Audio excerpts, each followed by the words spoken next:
నమస్కారం ఈటీవీ 360కి స్వాగతం. ముందుగా ప్రధానాంశాలు. అమెరికా సుంకాల వేళ పుతిన్తో ఫోన్లో మాట్లాడిన మోదీ, వ్యూహాత్మక భాగస్వామ్యం మరింత బలోపేతానికి నిర్ణయం. భారత్తో వాణిజ్య చర్చలపై ట్రంప్ సంచలన ప్రకటన, టారిఫ్ వివాదం పరిష్కారమయ్యే వరకు చర్చల్లేవని స్పష్టీకరణ. అమెరికా నుంచి ఆయుధ కొనుగోళ్లు ఆపడం లేదన్న భారత్, రాయిటర్స్ కథనాన్ని తోసిపుచ్చిన రక్షణ శాఖ. విపక్ష నాయకులను ఈసీ భయపెడుతోందన్న రాహుల్ గాంధీ, డిజిటల్ ఓటర్ జాబితాను ఎందుకు దాచిపెడుతోందని ప్రశ్న.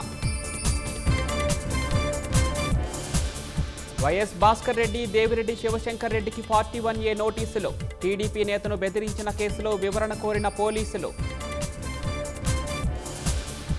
వివేకా కేసు నిందితులంతా బయటే ఉన్నారన్న వైఎస్ సునీత, ఇంకెన్నాళ్ళు న్యాయ పోరాటం చేయాలో అర్థమవట్లేదని ఆవేదన. విజయవాడలో బాలిక అదృశ్యం కేసును ఛేదించిన పోలీసులు, రైల్వే స్టేషన్లో తండ్రి 5,000కు విక్రయించారని నిర్ధారణ.